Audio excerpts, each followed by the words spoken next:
familia, casi diría por lo que me dicen de Asaede. Primero, gracias de verdad por la invitación y nada, por este privilegio que comentabas recién, Vero, de ser el primer outlier, digamos, que puede, digamos, sumarse. Así que bueno, gracias. De verdad que tengo a Barcelona en el horizonte y espero poder ir a visitarlos pronto, ya una vez que se normalice un poquito más la situación.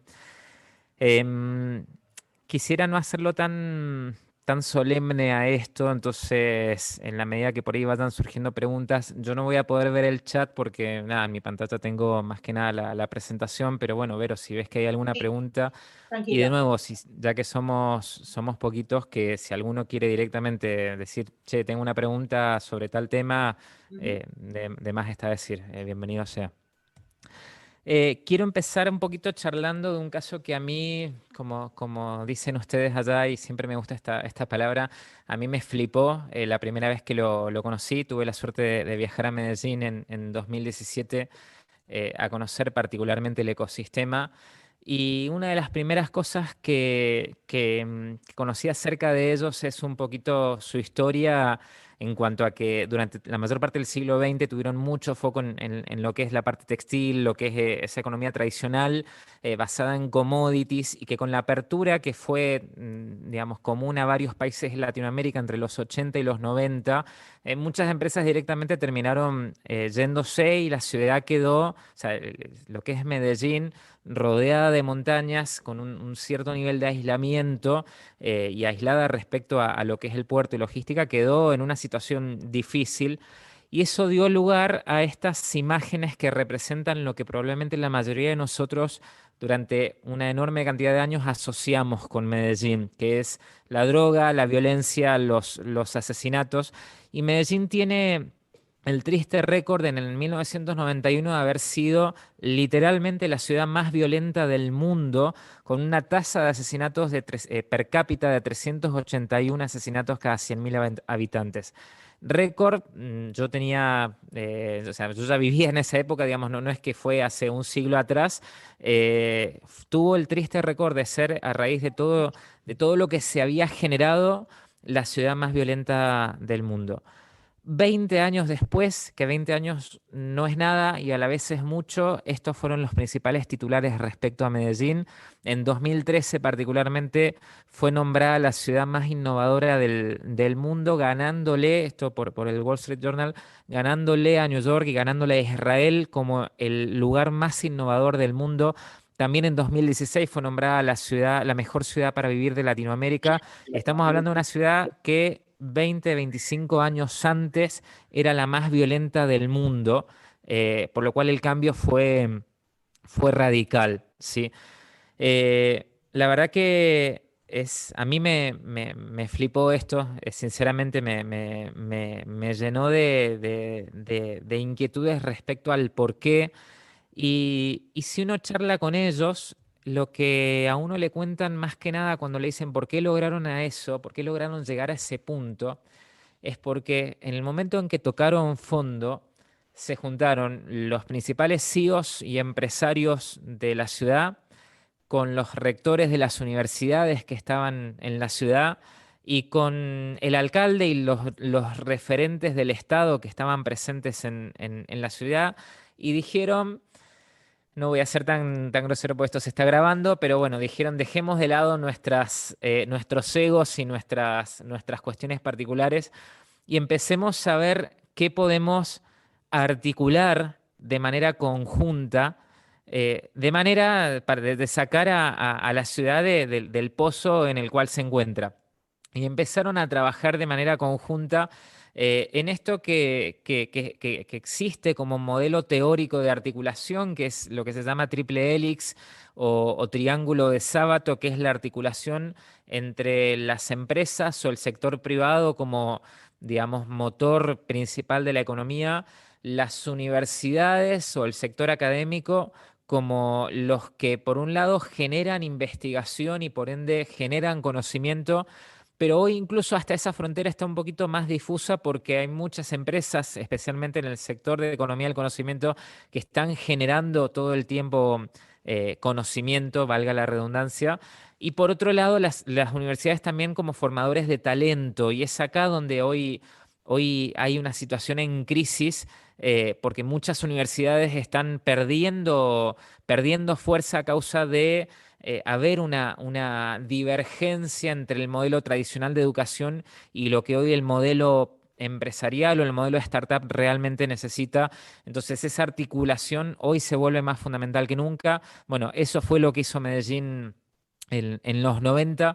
Y finalmente el Estado como articulador y como proveedor de infraestructura respecto a justamente qué es lo que se necesita para que el ecosistema fluya. De nuevo, no como motor en sí, sino como el que da la infraestructura. Y a eso se le suma un cuarto actor que cada vez tiene más relevancia, que es la sociedad civil o los sectores vinculados a lo que es sociedad civil, que terminan de alguna manera rodeando y formando parte de, pero a la vez sin estar directamente dentro de este ecosistema. Entonces, de alguna manera, lo que termina sucediendo y lo que para mí Medellín fue un caso realmente de éxito, y sobre todo, digamos, de dónde partió, es esto, este diálogo, este espacio de trabajo entre empresas y startups, que son de nuevo el motor, universidades y sectores de educación, que son los que de alguna manera no solo generan conocimiento, que eso también hoy lo hacen las empresas, sino sobre todo forman el talento, que es hoy lo que forma parte del grueso de la economía y sobre todo de lo que es economía del conocimiento, y el Estado como el que se encarga de la infraestructura.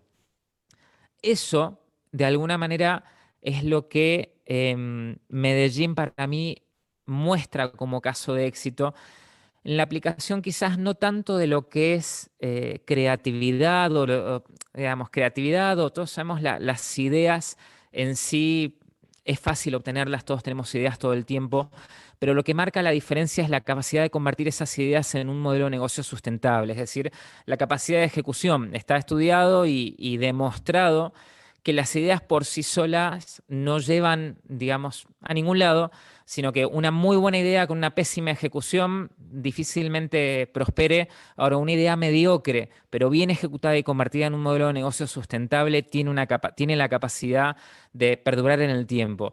Y lo que en Medellín se creó, y es un poquito como quiero empezar conversando hoy sobre esto, Medellín lo que permitió generar fue un ecosistema donde esto fluya, donde el Estado tomó un rol no de motor, y quiero insistir con esto, sino de articulador entre los diferentes actores principales de la economía, tanto los formadores de talento como las empresas, y que dio lugar a una explosión de innovación producto de esa articulación.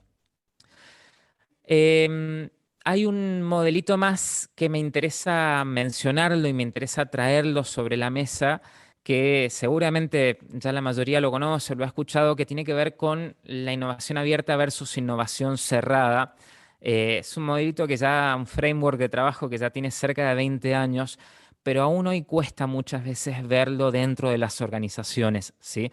Y modelo tradicional, histórico y que ha tenido su éxito, sin lugar a dudas, es el modelo de innovación cerrada, en el que la mayoría de las empresas, dentro, con sus propios recursos, con su propio talento y su propia estructura, dan lugar a un funnel, a un embudo de innovación que va atravesando diferentes instancias hasta que se llega a un producto en condiciones de salir al mercado, ¿tá? Para luego contrastarlo a eso con el modelo de innovación abierta, de nuevo, algo ya estudiado, pero que es la base de esto mismo, o sea, la base de la articulación termina teniendo que ver justamente con esta capacidad de tener las fronteras abiertas dentro de cada organización. Para hacer un raconto, en realidad quiero que esta primera parte que sean pequeños bloques de pequeños frameworks que los juntamos después al final en simplemente algunas propuestas que me gustaría compartirles. Medellín, como caso de éxito, reconocido a nivel mundial, donde producto de esa articulación entre el Estado o el sector público, el sector privado y el sector académico, logró que las fronteras entre las diferentes organizaciones se rompan y se logre un modelo como este, modelo de innovación abierta, donde la gente entra y sale, donde la gente interactúa entre sí y donde quizás una empresa logra llegar a un producto determinado, pero producto de este proceso de innovación hay ideas que quizás a una empresa no le sirven, pero que fuera de la empresa generan spin-offs y generan mercados alternativos o productos diferentes que terminan enriqueciendo al ecosistema en su conjunto. Entonces, sumado a, por un lado, esta mentalidad de interacción, de generar espacios en los que se produzca este intercambio y este ir y venir, sumado a esto, el ecosistema, la articulación entre la parte pública, la parte privada y la parte académica, es el caso que a mí particularmente me llamó mucho la atención al verlo, sobre todo de primera mano respecto a Medellín. Y vuelvo a insistir con esto, y perdón por ser reiterativo, hay un montón de ecosistemas hoy. Barcelona, sin lugar a dudas, está, como decía ayer justamente en la charla de Hub Tecnológico en la mañana, Barcelona hoy es un hub tecnológico y está dentro del top 5 en Europa. Sabemos que San José, la zona de San Francisco, la zona de Israel, pero de alguna manera lo que en Medellín marca la diferencia es el punto de partida en tan solo 20 años, ¿sí? Hasta acá, ¿alguna pregunta, algún comentario? Todo bien, Nicolás. Bien. Hay una frase de un libro que a mí particularmente me llamó mucho la atención, que tiene que ver, digamos, con lo que Apple hizo consigo mismo, ¿tá? Em, y esto lo escribe, esto lo cuenta John Lasseter cuando estaban creando Pixar, y después se vuelve a ver esto mismo ya en la época en que Apple diseñó su propio edificio. Y es el siguiente, y hoy, hoy esto que estamos haciendo ahora lo estamos haciendo todo el tiempo, o sea, reuniones virtuales, y es algo que no es nuevo, simplemente se potenció por el contexto, pero bueno, reuniones virtuales existen desde que la tecnología lo permite, hace ya un par de décadas por lo menos, em, y siempre, y esto lo rescata John Lasseter, Steve Jobs siempre promovía los encuentros espontáneos. O sea, todas las reuniones que nosotros tenemos virtuales en este contexto son programadas, son planificadas y tienen un objetivo en concreto, entonces todos venimos, nos reunimos y posiblemente charlamos un ratito antes de empezar, pero nos estamos viendo las caras de alguna manera o estamos viendo algo, a alguien que presenta como yo, pero no hay la espontaneidad que suele suceder cuando los encuentros, cuando se fomentan las interacciones no planificadas. Y ahí hay una frase que particularmente me llama la atención y es que la gente de Pixar dice, la creatividad viene de estos encuentros espontáneos con discusiones random, discusiones aleatorias, donde por ahí te encontrás con alguien y decís, che, ¿en qué andás? ¿Qué andas haciendo? Y, mirá, estoy con esto, y eso que no estaba planificado, capaz que te encontrás con alguien con que hace 3 o 4 meses no lo veías, en lo que vos estás trabajando empieza a generar esto mismo, esta interacción entre actores que posiblemente no están relacionados entre sí porque están en proyectos distintos. Apple es un universo en sí mismo de alguna manera, entonces tiene muchos proyectos diferentes y hemos visto muchas veces organizaciones que se vuelven estancas entre sí, Microsoft por ejemplo como contraparte, donde cada uno está en lo suyo, cada uno trata de ocuparse de lo suyo en lugar de generar las interacciones de un modelo abierto. Ahora, esto, como lo vemos en este caso particular, extendido a todo un ecosistema, vamos al caso de Barcelona, donde yo sé que hoy Barcelona es referente en open source, digamos, en una economía abierta donde se dé lugar a esto. Bueno, muchas veces como empresas nos vemos tentados a no, che, pero mis ideas me las quedo para mí, mis ideas las guardo, no quiero que nadie me robe, cuando en realidad, vuelvo a lo de recién, las ideas no son lo esencial, sino en el producto de la interacción y del diálogo y el de lo random que puede suceder al momento de encontrarte con alguien que no está relacionado con lo que estás haciendo, pero que te puede acompañar en el proceso de darte una perspectiva diferente o darte un enfoque diferente respecto a lo que estás haciendo, es uno de los mayores enriquecedores respecto a un ecosistema. ¿Y por qué esto? Digamos, acá hay una perspectiva que a mí me interesa siempre mucho, mucho considerar. Estamos acostumbrados a planificar. La pandemia nos tiró abajo los planes y lo que quizás organizaciones muy sólidas que tenían un track record muy positivo en cuanto a planificación a 5, 10 o 20 años, obviamente que todo se vino abajo. Pero hay algo que no podemos nunca dejar de pensar y de actualizar. Y no hablo de planificar en cuanto a hacer un plan para de acá a 10 años vamos a estar en tal punto porque no sabemos dónde vamos a estar mañana o dónde vamos a estar el año que viene. Ahora, no podemos dejar de perder de vista qué cosas están sucediendo, qué tendencias están ocurriendo de aquí y que de aquí a 10 años o de aquí a 30 años pueden implosionar, digamos, pueden explotar y generar un impacto en nosotros y que nuestra organización implosione por no haber sido capaz de prever eso, ¿sí? Horizonte 3 es lo que llamamos ir un poquito más allá del corto y del mediano plazo y decir, ok, en base a lo que está pasando hoy, ¿qué puede pasar dentro de 10 años o qué puede pasar dentro de 30 años? Hay un ejemplo que para mí marca mucho esto y todos lo vemos hoy porque todos estamos con un teléfono con nosotros en este momento. Este modelo que ustedes ven acá es el mejor modelo que existía en el año 2006, ¿sí? Año 2006, Motorola Razr era el teléfono para tener, el teléfono más tecnológico del momento. 10 años después, Motorola no existe. 10 años después, 2016, Motorola ya no existía. La dinámica de teléfonos cambió y se creó un ecosistema alrededor de lo móvil, de lo mobile.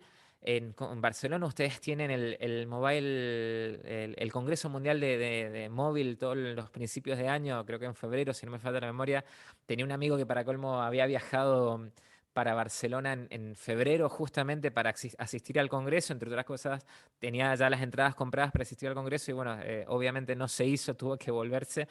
Pero bueno, hoy hay todo un ecosistema alrededor de lo mobile que 10 años antes, insisto, 2006, un año antes del primer iPhone, las cosas funcionaban de otra manera. Y 30 años antes, 1986, el teléfono era creo que se llamaba Dynatac, si no me falla la memoria. Sí, Dynatac 8000X. eh, 30 años de industria, 30 años de, digamos, de avance tecnológico, dieron vuelta al mundo, o sea, literalmente. Hay un montón de empresas que se quedaron en el camino, Motorola, Nokia, BlackBerry, ya lo sabemos, fueron gigantes en la industria, realmente gigantes, y hoy no existen o existen en otras cosas. Motorola está, pero con otras unidades de negocio, no está como jugador en el mundo mobile. em, 10 años cambiaron una industria y cambiaron la industria del software, o sea, no existía prácticamente la programación mobile. Hoy es probablemente uno de los principales motores en cuanto a lo que es programación, a lo que es software en términos generales. Entonces, no puedo dejar de estar pensando todos los días qué puede pasar de acá a 10 años y cómo mi modelo de negocios como empresa puede verse destruido por no haber anticipado con tiempo esto. Y de nuevo, quiero ser reiterativo, 2006, era el teléfono del momento. 10 años después la marca no existía y el concepto del teléfono era totalmente diferente. Bien. Hay un concepto que es el que permite esto, ¿sí? Que es el crecimiento exponencial. Y hay un ejemplo que a mí me vuela la cabeza cada vez que lo digo, incluso, porque me toca a veces transmitirlo, compartirlo y me cuesta todavía dimensionarlo vinculado a lo que es el crecimiento exponencial. Todos sabemos, Gordon Moore en la década del 60, estando en Intel, hizo su famosa predicción de que todos los años, en realidad terminó siendo cada 18 meses el pronóstico, la capacidad de cómputo, estrictamente su profecía, por llamarlo de alguna manera, su predicción era la densidad de transistores o la cantidad de transistores que entraban en un chip se iba a duplicar, ¿sí? El concepto de duplicación continua es lo que viene de la mano de lo que es el crecimiento exponencial. Y hay un ejemplo que para mí lo grafica muy bien y es el siguiente. Supongamos que yo tengo que caminar, tengo que hacer voy a dar 30 pasos, ¿sí? En mi primer paso recorro 1 metro. La distancia que recorro con mi primer paso es 1 metro. La distancia que recorro con el segundo paso son 2 metros. Con el tercer paso son 4 metros. Con el cuarto paso son 8 metros. Y así, ¿está? Primer paso 1 metro, segundo 2, tercero 4, cuarto 8. Voy duplicando la distancia recorrida con cada paso que doy. ¿Sí? En el paso 29, la distancia recorrida entre el paso 1 y el paso 29, empecé caminando 1 metro. La distancia recorrida entre el paso 1 y el paso 29 es equivalente a la distancia que hay entre la Tierra y la Luna. En 29 pasos, empezando de 1 metro y creciendo exponencialmente, duplicando la distancia recorrida con cada nuevo paso, recorrí la distancia equivalente a lo que hay entre la Tierra y la Luna. Con el paso 30, solo con ese paso, hice el viaje de vuelta. Eso es crecimiento exponencial.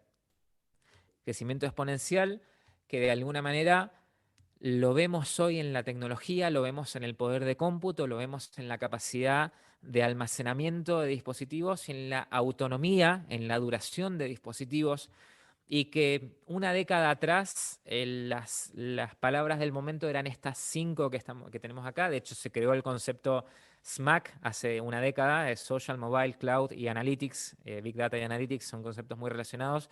Y bueno, Internet como favorecedor de eso. Y fueron tecnologías disruptivas en su momento, hace 10 años atrás. Hoy estamos acá. Si hoy estas de alguna manera, de hecho ya hace un año, esta presentación es de hace un año, obviamente que no es mía, es de hace un año, em, está, hoy estas son las tecnologías que están siendo disruptivas, ¿sí? Que a causa de este crecimiento exponencial se ven aplicaciones cada vez más ubicuas de lo que es la impresión 3D, energías renovables, cada vez mayor logro en cuanto a la captura y al almacenamiento de la energía renovable, solar, eólica, etcétera.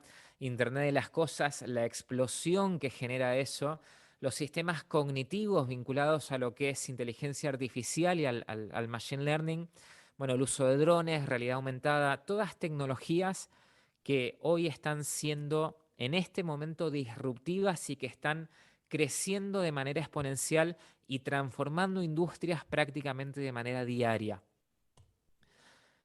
Dentro de 30 años o de 10, no sé, probablemente nos encontremos con todo esto, ¿sí?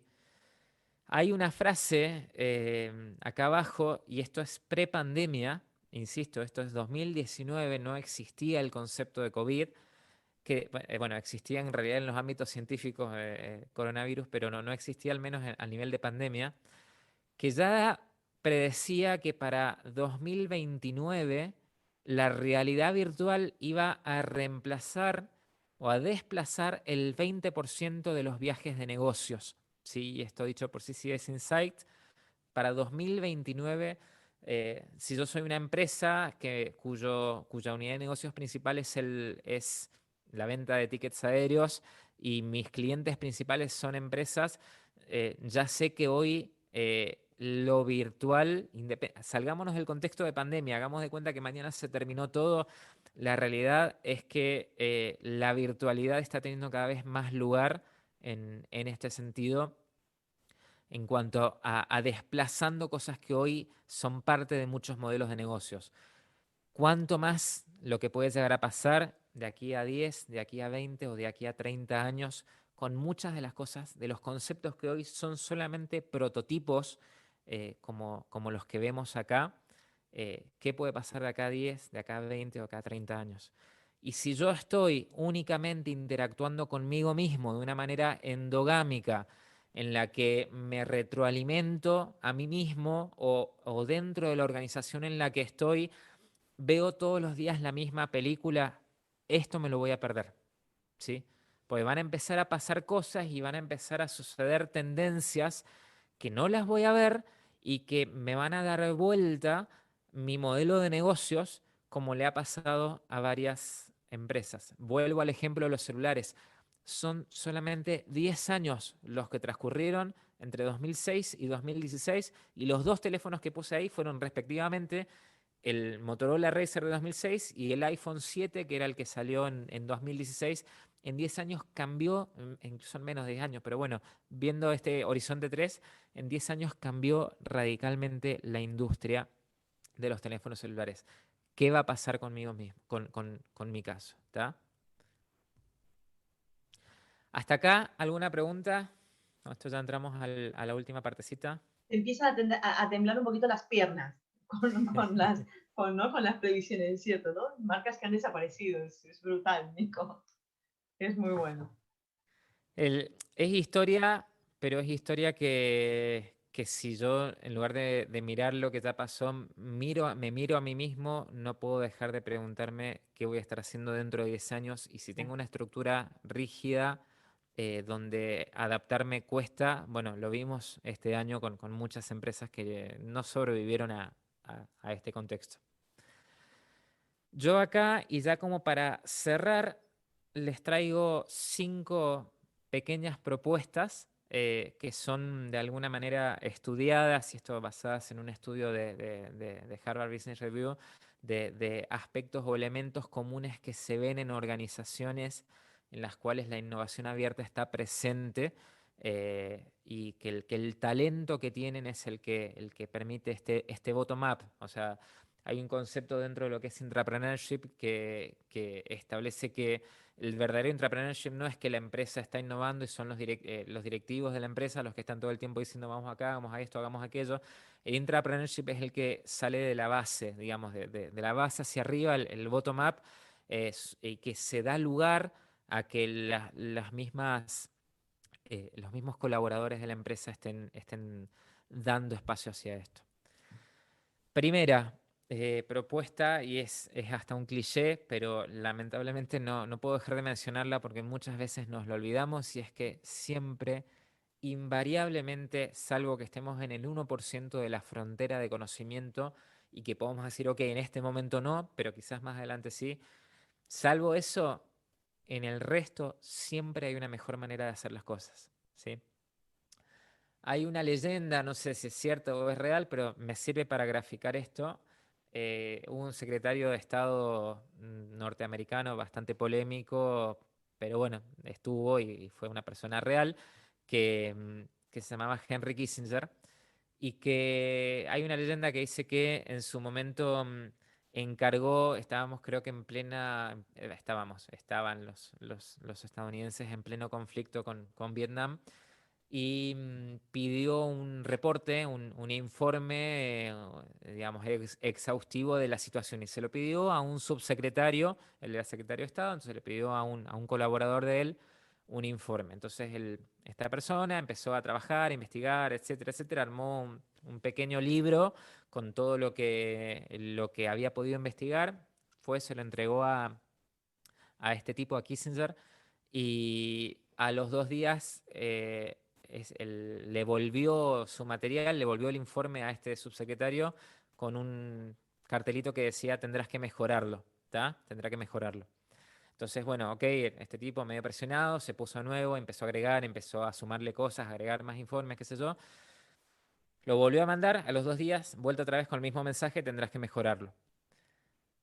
Se puso de cabeza, estuvo una semana prácticamente sin dormir, trabajando, terminó armando una verdadera obra de arte burocrática. Se la envió a Kissinger.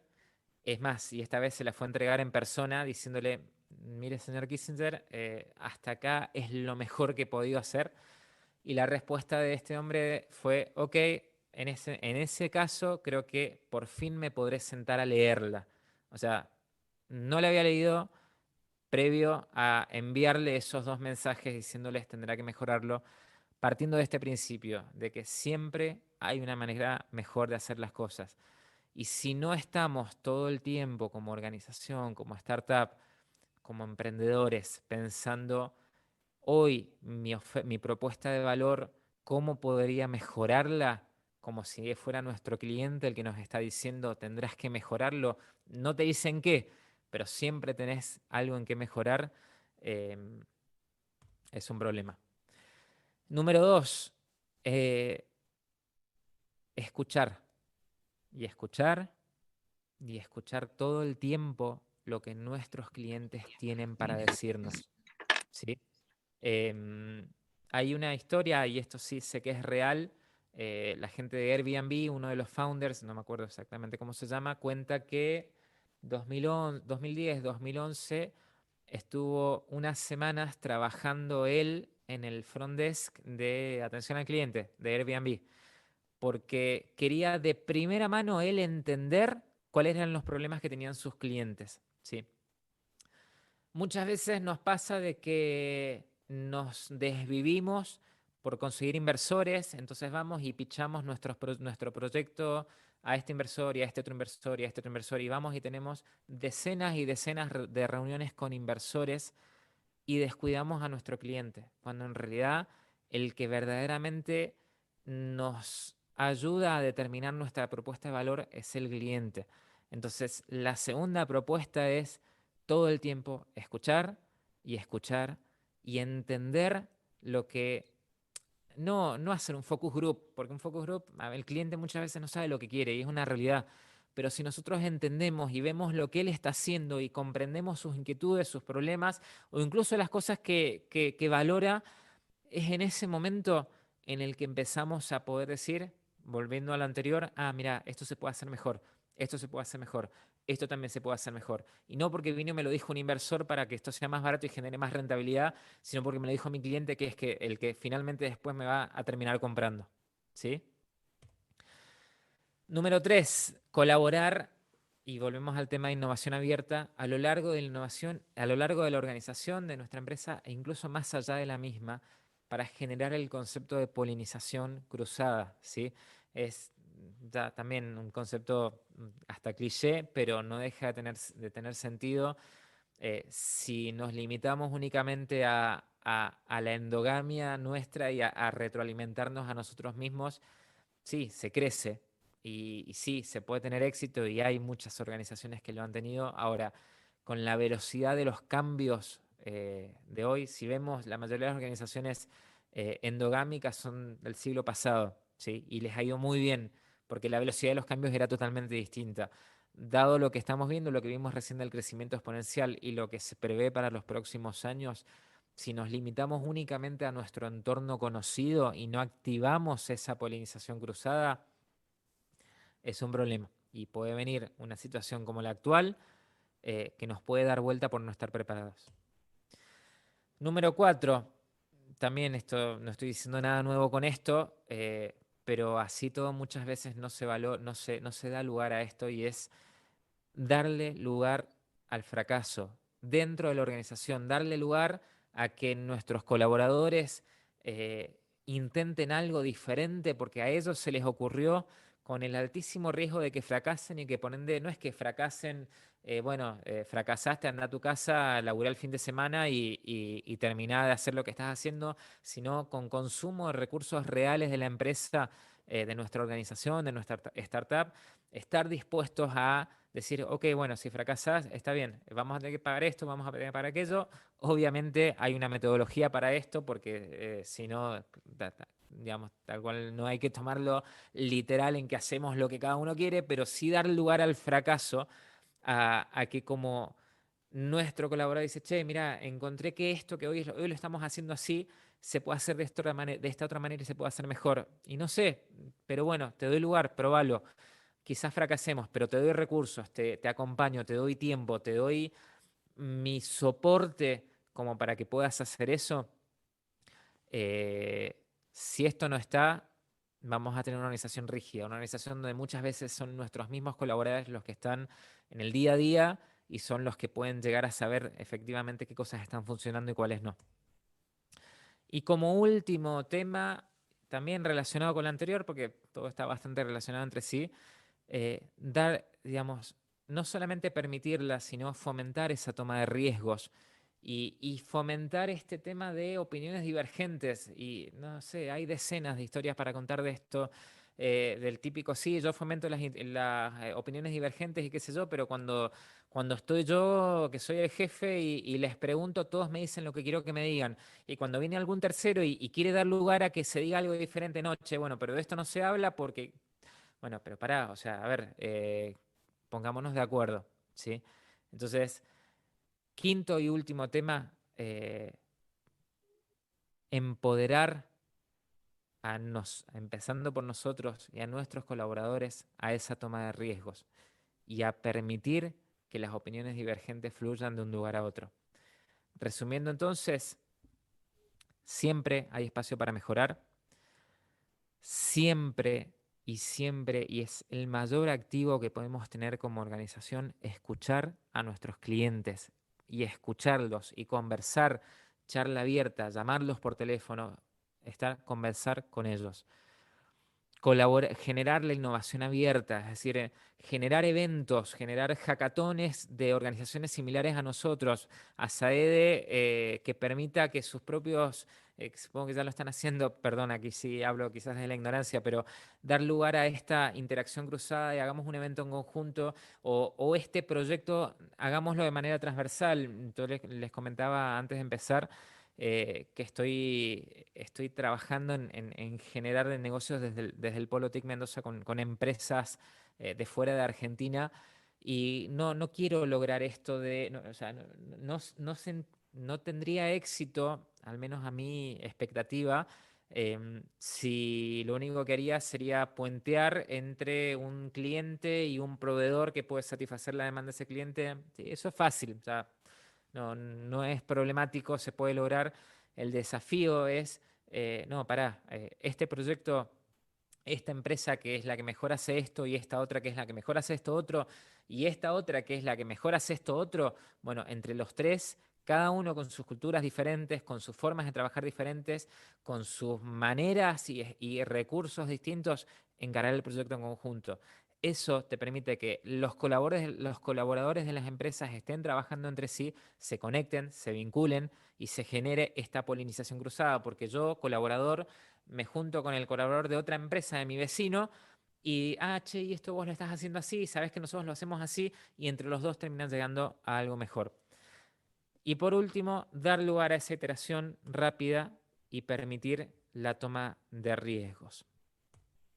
Así que bueno, eso ha sido todo. Espero haberles transmitido algo distinto, o sea, no tratar de haberles dado, no sé, algo diferente o algo que les haya podido servir.